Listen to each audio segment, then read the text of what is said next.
भारतीय संविधान ने हर नागरिक को धर्म की स्वतंत्रता का मौलिक अधिकार दिया है।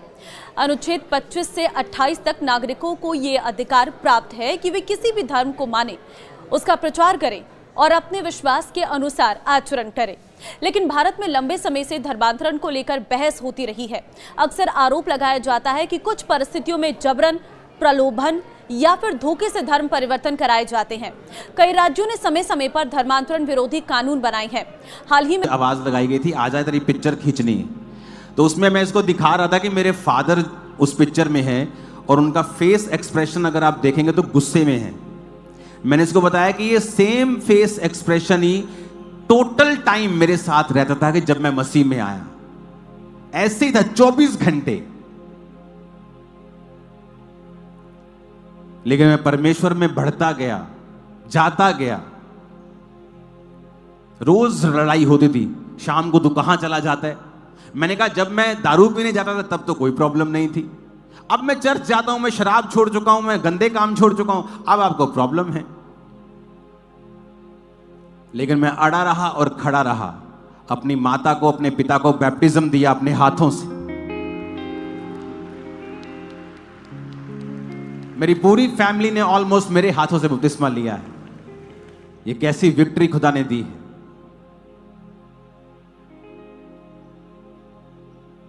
क्योंकि आप अगर परवाह नहीं करेंगे, हर रोज कलेश सहना आसान नहीं है, बिना किसी कमी के, कि आप सुबह 5 बजे तक काम कर रहे हैं, शाम के 5 बजे तक काम कर रहे हैं, आपकी फैमिली और चाहती है आप काम करें क्योंकि काम ज्यादा है, बिजनेस बहुत बड़ा था, लेकिन मुझे शाम को चर्च में जाना है 5 बजे के बाद।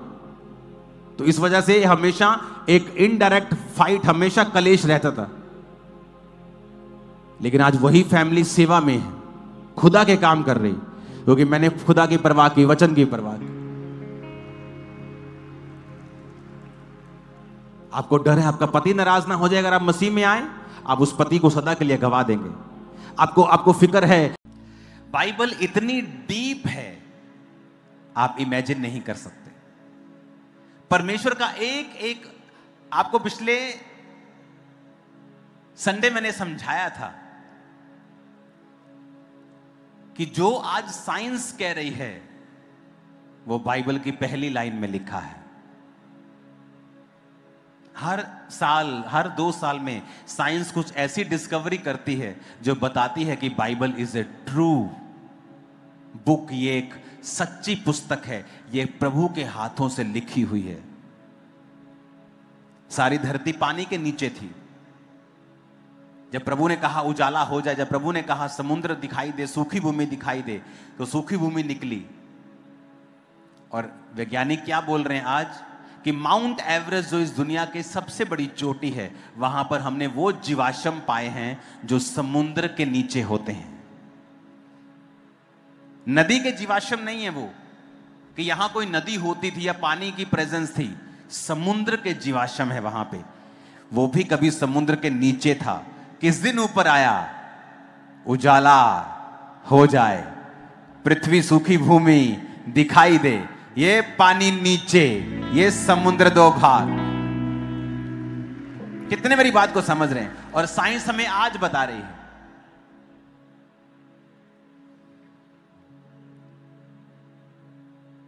वैज्ञानिक है ना, वो रिलीजियस नहीं होते कई, वो सिर्फ अपने फैक्ट्स देखते हैं। बड़ी बड़ी नदियों के पास वो जाके जब खुदाई करते हैं तो उनको तलवार मिल गई। ये कौन सी तलवार है? जब चेक किया, जब डाटा चेक किया, सिस्टम चेक किया, ये वही तलवार है जब फिरौन अपनी सेना समेत समुद्र में डूब गया था, ये उनकी तलवार है।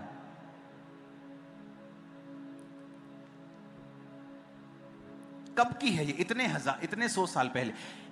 कुछ दिन पहले मैं आपको एक कहानी बताता हूं कि परमेश्वर का वचन कितना पावरफुल है, कितना जबरदस्त है, और कितना वो साइंस परमेश्वर मसीह की फ्रेंड्स, हम लोग जो आज प्रार्थना निवेदनों में लगे हुए हैं, प्रभु आप सबके लिए मार्ग खोल रहा है और आपको वो चीज बहुत जल्दी नजर आने लग जाएगी। जिस तरफ से आज हम लोग प्रेयर मीटिंग्स में हैं और हम लोग अपनी प्रार्थना निवेदन भेज रहे हैं, क्योंकि हम लोग परमेश्वर के निकट हैं। जितना हम परमेश्वर को पुकारेंगे उतना परमेश्वर हमारे पास होगा, क्योंकि वचन कहता है कि ढूंढोगे तो पाओगे और खटखटाओगे तो तुम्हारे लिए खोला जाएगा, क्योंकि वो हृदय के द्वार पर खटखटाता है और हमारे लिए खड़ा हुआ है। तो जो लोग विश्वास करते हैं मेरे भाई बहनों, आज उन सब के लिए प्रभु बहुत बड़ा मार्ग खोलने वाला है। तो इस वीडियो के द्वारा जो मैंने आपको बताया, आप अपने आप को बैलेंस करें, स्थिर करें, क्योंकि परमेश्वर का वचन कहता है कि आप किसी भी हालत में हो। मेरे फ्रेंड्स, मैं जानता हूँ मेरे भाइयों कि हम लोग प्रभु को जानने के बाद बहुत परेशानियों में जाते हैं, क्योंकि हमारे अंदर कटनी होती है, हमारे अंदर बहुत सारी बुराइयां होती है, हमारी फैमिली के अंदर हमें बहुत सारी अनएक्सपेक्टेड चीज़ें देखनी पड़ती है, और वही चीज़ हमारे को बहुत कुछ टॉर्चर दे जाती है और हमारी मेंटल हेल्थ बिगड़ जाती है। हमारी ऑल ओवर जो भी हमारे टारगेट्स होते हैं वो सब कुछ हमारे टारगेट्स हट जाते हैं। तो मैं आप सबके लिए प्रार्थना करना चाहता हूँ और आप सबसे निवेदन करता हूँ कि जिस तरह से आप प्यार दे रहे हैं, देते रहें, और परमेश्वर आप सबके लिए एक सहायक भेज रहा है। आप विश्वास करें, इसी रात, इसी समय, इसी पल में आप अपने उस सहायक को महसूस करेंगे अगर आप परमेश्वर पे बिलीव करते हैं। आपको कहीं भी किसी भी चीज़ पे भय खाने की ज़रूरत नहीं है। परिस्थिति कैसी भी हो, चाहे हम लोग मर भी जाएं, परंतु परमेश्वर की नज़रों में, और परमेश्वर हमें जिंदा भी कर सकता है, क्योंकि उसका वचन यही कहता है कि जितनों ने विश्वास किया उन्होंने उद्धार पाया।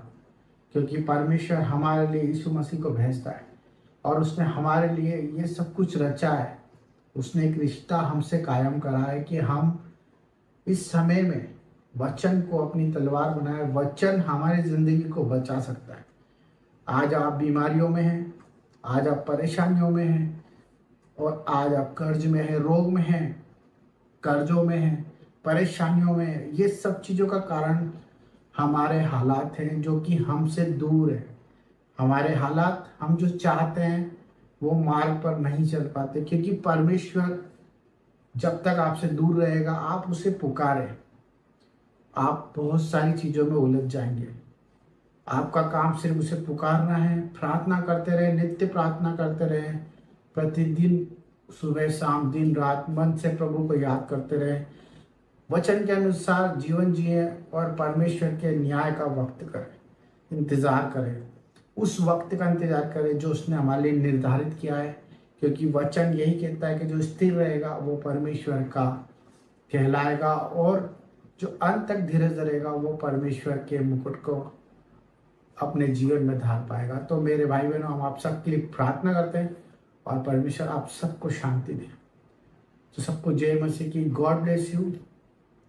हालेलुया। पिता परमेश्वर, हम सब भाई बहनों के लिए प्रार्थना करते हैं जो लोग कमेंट बॉक्स में प्रार्थना करते हैं। पिता, जिनकी जैसी परेशानी प्रभु आप देख रहे हैं, और आपका मैसेज और उनकी बात प्रभु आप तक जाए। मेरे प्यारे पिता, मेरा उद्देश्य यही है कि जो आज आपके द्वारा चुने गए हैं वो सब चीज़ सुरक्षित और सुरक्षित जीवन जिए। मेरे पिता परमेश्वर, उनके जीवन में बाहर आ जाए, आनंद से भर जाए, बीमारी उनके आसपास ना हो प्रभु, और उनके जीवन में तेरी उमंग और आस हो, बीमारियां छोटी हो जाए और ज़िंदगी तेरे नाम से खुशहाल हो जाए।